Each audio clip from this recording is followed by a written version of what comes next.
Lucas et Eric investissent tous les deux dans les actions. Lucas utilise eToro pour investir dans des actions sans payer de commission. Eric doit payer une commission à sa banque à chaque fois qu'il achète ou vend une action. Lucas utilise CopyTrader pour reproduire les portefeuilles des meilleurs investisseurs en temps réel. Eric reçoit des conseils d'investissement de la part de son cousin Paul. Disque laser. Alors, comment se fait-il que Eric soit un aussi bon investisseur que Lucas? Il ne l'est pas, parce que Lucas utilise eToro et Eric ne le fait pas. Téléchargez eToro et investissez dans des actions sans payer de commission.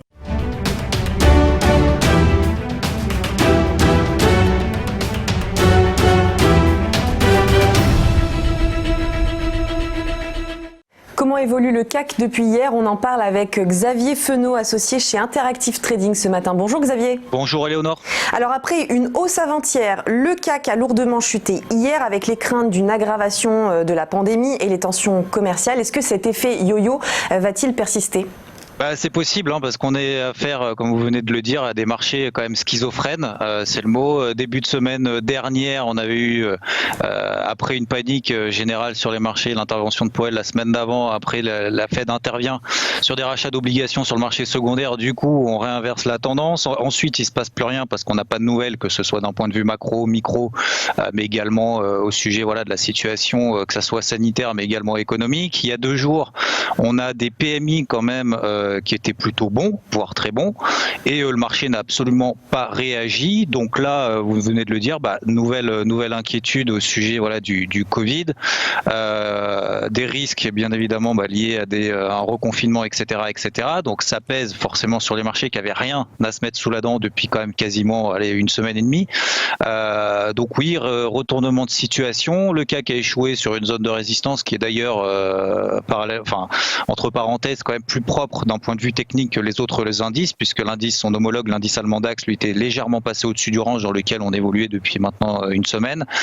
Donc là, on a fait un gros flux baissier hier, vous venez de le dire, on a perdu quasiment 3%. Là, on est à moins 0,5%. On ouvre en dessous justement de ce fameux range qu'on voit sur le graphique avec ces zones déterminées en bleu. On a un petit gap baissier. Là, pour le moment, depuis 2 minutes, on a ce qu'on appelle un petit open en extrême, c'est-à-dire que les marchés, pour le moment, les opérateurs sont pas prêts à racheter tout de suite. Donc nous, on va privilégier tout simplement, dans ce contexte de flux qu'on a eu hier, d'échecs sous des zones de résistance, surtout d'ailleurs sur les marchés américains. On avait également parallèlement le pétrole qui a perdu quand même 5%, il perd encore 1% là, ce matin.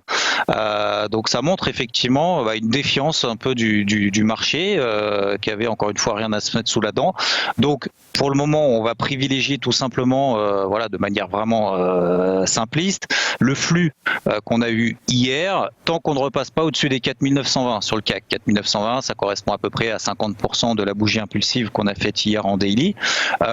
Objectif, pourquoi pas les 4700 points. 4700 points serait tout simplement la borne haute du range, du canal ascendant, dans lequel on évolue depuis maintenant tout le rebond depuis mi-mars.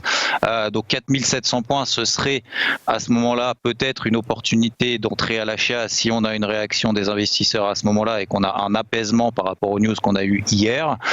Pour le moment, on va tout simplement, encore une fois, privilégier plutôt ce flux-là en prêtant bien évidemment bien attention et avec un risque quand même maîtrisé. Pourquoi ? Parce que les marchés sont capables de tout, sont capables de mettre un plus 3%, de ne plus bouger pendant une semaine, de réinverser la vapeur comme ça du jour au lendemain suite à ces news.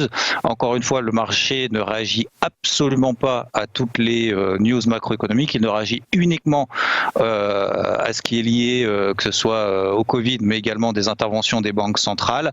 Donc tant qu'il n'y a pas de nouvelles, on va dire, rassurantes vis-à-vis de ce Covid ou alors une nouvelle intervention des banques centrales, pour le moment, le flux qui est présent, c'est le flux baissier tant qu'on est en dessous des 4920 points.